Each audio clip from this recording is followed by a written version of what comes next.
Good morning, my dear friends. Welcome to our YouTube channel. Today's task is a poem, Stopping by Woods on a Snowy Evening by American writer Robert Frost. It is very easy poem and you can easily translate it. But it has a deep and profound meaning.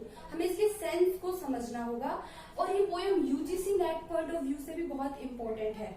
And it is called Mona Lisa of English poetry. Mona Lisa आपने painting का नाम सुना होगा, बहुत ही famous painting है. I think brilliant one, paintings में सबसे ब्रिलियंट है. उसी तरह इस पोएम को भी मोनालिसा ऑफ इंग्लिश पोएट्री बोला जाता है. ठीक है, और ये पोएम इसमें एपिग्रामेटिक क्वालिटी है. कम शब्दों में डीप सेंस वाली बात कह देना. ठीक है. It is written by Robert Frost in 1922 and published in 1923 in the collection of poems New Hampshire. के कलेक्शन के पोएम में ये पोएम पब्लिश हुई थी. और इसका जो स्ट्रक्चर है, रुबायत स्टैंजा का यूज किया गया है. रुबायत एक पर्शियन वर्ड है जिसका मीनिंग होता है क्वाट्रेन. एंड क्वाट्रेन का मतलब होता है कि stanza which has 4 lines. 4 lines, particular 4 lines की स्टैंजा को हम क्या बोलते हैं? क्वाड्रेंस बोलते हैं. तो इसकी राइम स्कीम देख लीजिए, AABA एकदम स्ट्रेंज राइम स्कीम है. जैसे कि सोनेट बहुत ही फेमस है, उसकी तरह ये जो है रुबायत स्टैंजा की फॉर्म इतनी फेमस नहीं है. तो राइम स्कीम है ये. So without wasting any time let's start the video. Whose woods these are? I think I know. कि किसके वुड्स का मतलब होता है जंगल. A piece of land that is covered with plants. Okay, तो ये जंगल, छोटा सा जंगल किसका है? आई थिंक आई नो, शायद मैं जानता हूं. तो पोइट यहाँ पे क्या है? डाउट में है. आई थिंक, शायद मैं जानता हूं. वूज वुड्स, एलिट्रेशन का यूज किया गया है. Alliteration. Okay. His house is in the village. दो का मतलब होता है हालांकि. हालांकि उसका घर गांव में है. अभी तो बोला कि ये जंगल किसका है मैं जानता हूँ, ये छोटा सा जंगल किसका है मैं जानता हूँ. लेकिन सेकंड लाइन में क्या बोला? शायद, हालांकि उसका घर कहाँ पे है? विलेज में है. He will not see me stopping here. वह मुझे नहीं देख पाएगा यहाँ खड़े हुए. तो वो कहाँ पर खड़ा हुआ है? वो जंगल को निहार रहा है, उसके पास खड़ा है. तो वो कह रहा है कि ही रेफर कर रहा है जिसके बारे में वो सोच रहा है ना कि ये जंगल उसका है. जिस मैन को वो रेफर कर रहा है, एड्रेस करके बोल रहा है, तो वो कह रहा है कि वो उसे वहां पर नहीं देख पाएगा. To watch his woods fill up with snow. कि उसके वुड्स को, उसके जंगल को देखते हुए, जो कि फिल अप भरा हुआ है with snow.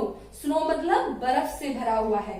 So first 4 line clear. आप देख सकते हैं राइम स्कीम. नो, दो, स्नो, A. लेकिन बीच वाला हेयर इज डिफरेंट वन. तो हेयर क्या है? B. My little horse must think it queer. मेरा छोटा सा घोड़ा. लिटिल हॉर्स को वैसे क्या बोलते हैं? पोनी बोलते हैं. ठीक है. My little horse must think. Must बिल्कुल बोलते हैं ना, मस्ट कहाँ यूज करते हैं? बिल्कुल बहुत ज्यादा, जहां पर बहुत ज्यादा आवश्यक हो. कि मस्ट थिंक इट स्क्वायर, कि उसे बिल्कुल लग रहा है कि ये तो एकदम स्क्वायर है, स्ट्रेंज है, वियर्ड है. मतलब कितनी अजीब बात है. To stop without a farm house near. कि मेरे मास्टर कहाँ पे रुके हैं? Without a farm house near, जहां पे आसपास कोई फार्म हाउस भी नहीं है. Between the woods and the frozen lake. किसके बीच में? वुड्स, उस फॉरेस्ट एंड फ्रोजन लेक, जमी हुई झील के बीच में मेरे मास्टर खड़े हुए हैं और उस फॉरेस्ट को देख रहे हैं जहां पे आसपास कोई फार्म हाउस भी नहीं है. The darkest evening of the year.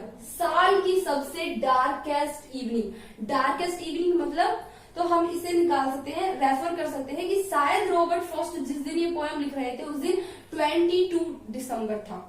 22 दिसंबर था, क्योंकि उस दिन सन एंड अर्थ के बीच की दूरी बहुत ज्यादा होती है, सबसे ज्यादा होती है इन द ईयर.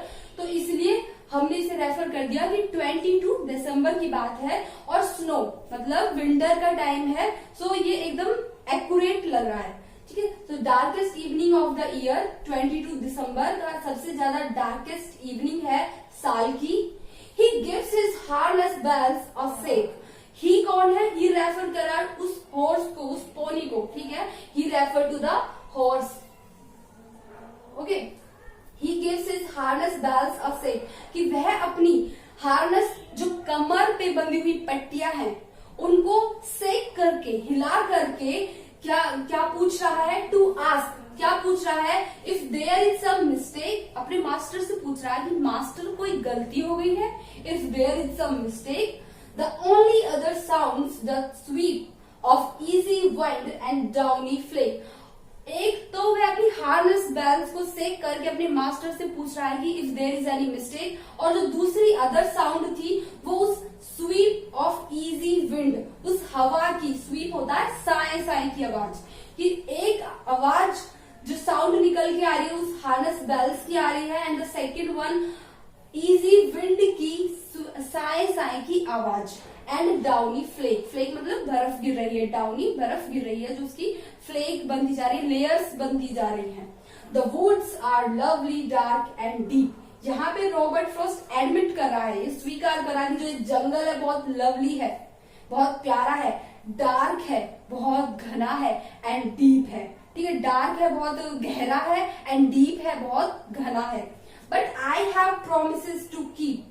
ये 3 lines, these are very important lines from the UGC NET point of view, कि I have promises to keep, लेकिन मैंने प्रोमिसेस किए हुए हैं, प्रोमिसेस किए हुए हैं, and miles to go before I sleep, and miles to go before I sleep. कि मुझे यहाँ पे जो स्लीप है ना, ये किसे रेफर कर रहा है? डेथ को रेफर कर रहा है. स्लीप मतलब डेथ. ओके, रॉबर्ट फ्रॉस्ट ने अपनी पोएम्स लिख डाली, लेकिन उन्होंने एक्सप्लेन नहीं किया. तो इसे अलग अलग यूनिवर्सिटीज में अपने अपने अलग अलग पॉइंट ऑफ व्यू से इनको क्या किया जाता है, इनको एक्सप्लेन किया जाता है. तो यहाँ पर मोस्ट ऑफ जो निकल के आया, मोस्ट ऑफ ओपिनियन क्या था इसके बारे में, शायद स्लीप रेफर कर रहा है डेथ को, कि माइल्स टू गो, अभी मुझे मरने से पहले माइल्स टू गो, बहुत कुछ करना है, बहुत मीलों चलना है. सबसे पहले जो इसके बारे में बात निकल के आई, ये निकल के आई कि हमें स्लीप से पहले, डेथ से पहले, अल्टीमेट स्लीप से पहले हमें क्या करना, माइल्स टू गो चलना है, मीलों तक चलना है, बहुत सारे काम, बहुत सारे प्रोमिसेस किए हुए हैं वो फुलफिल करने हैं. और जो सेकंड वन इसके बारे में जो निकल के आई वो ये कि माइल्स टू, क्योंकि रॉबर्ट फ्रॉस्ट डार्केस्ट इवनिंग हो गई है, शाम हो चुकी है, और वो अभी भी अपनी डेस्टिनेशन पर नहीं पहुंचे हैं जहां पर उन्हें जाना है. फाइनली जहां पर उन्हें जाना है वो बीच में ही खड़े होकर किसी जंगल को निहार रहे हैं, अकेले सुनसान, एक हॉर्स, अपने हॉर्स के साथ. तो मतलब उससे स्लीप से पहले, रेस्ट से पहले, अपनी डेस्टिनेशन पे पहुंचने से पहले अभी शायद जो रास्ता है वो काफी लंबा है, अभी उसे मीलों चलना है. अपनी डेस्टिनेशन तक पहुंचने के लिए अभी उसे कहा मीलों चलना है, तब जाकर वो अपनी फाइनल डेस्टिनेशन जहां पर भी उसे जाना है वह पहुंचेगा और रेस्ट करेगा. So and miles to go before I sleep. I hope this poem is clear.